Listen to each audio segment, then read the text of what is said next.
মুসলিম ভাই ও বোনেরা, আসসালামু আলাইকুম। আজ আমি আপনাদের সামনে উপস্থিত হয়েছি আমার রচিত ইসলামী জীবনধারা বইটি সম্পর্কে কিছু আলোচনা করার জন্য। ইসলামী জীবনধারা বইটিতে 30টি অধ্যায় রয়েছে। আমি নিচে এসব অধ্যায় সম্পর্কে আলোচনা করছি। উল্লেখ্য, প্রতিটি অধ্যায়ে 20টি করে ফেরা বা অনুচ্ছেদ রয়েছে। ইসলামী জীবনধারায়ের বিভিন্ন অধ্যায়গুলো হলো: 1. কালেমা, 2. নামাজ, 3. রোজা, 4. হজ, 5. জাকাত, 6. কোরআন, 7. হাদিস, 8. দোয়া দরুদ, 9. সূরা কিরাত, 10. নামাজ শিক্ষা, 11. শরীয়ত, 12. ইনসান, 13. জিন, 14. ফেরেশতা, 15. আসমানি কিতাব, 16. সিরাতুন নবী,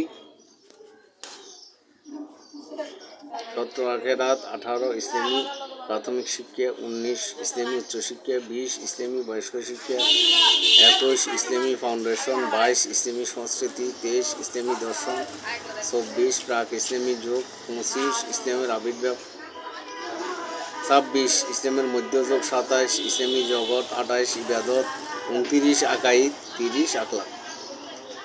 এই বিষয়গুলোতে মোটামুটি ইসলামের সামগ্রিক বিভিন্ন বিষয় উল্লেখ রয়েছে। ব্যক্তিগতভাবে আমি ইসলামী শিক্ষায় শিক্ষিত না হলেও প্রাথমিক শিক্ষা অভিজ্ঞতা আমার রয়েছে ইনশাআল্লাহ। কারণ ছোটোবেলায় আমি ধর্মীয় প্রাথমিক শিক্ষায় বা মুক্তবে নুরানি কায়দা, আমপাড়া, কোরআন শরীফ সমাপ্ত করেছি। সেই সাথে সূরা কেরাত, দোয়া দরুদ ও নামাজ শিক্ষা সম্পর্কে আমার ভালো অভিজ্ঞতা রয়েছে।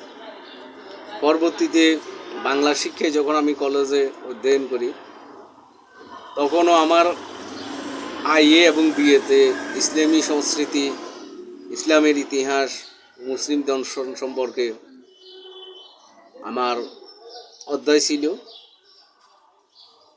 এগুলো তো আমি মোটামুটি বিস্তারিত ভালোভাবে জেনেছি, পড়েছি এবং আমার সে অভিজ্ঞতালব্ধ জ্ঞান এখানে আমি তুলে ধরার চেষ্টা করছি। আশা করি আপনারা এগুলো পড়ে ভালোভাবে বুঝতে পারবেন এবং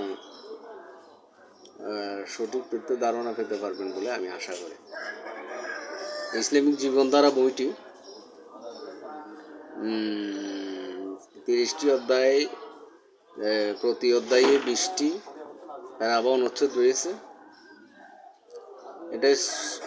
এই বইটি ছোট সাইজের মূল্য 50 টাকা এবং বড় সাইজের মূল্য 100 টাকা।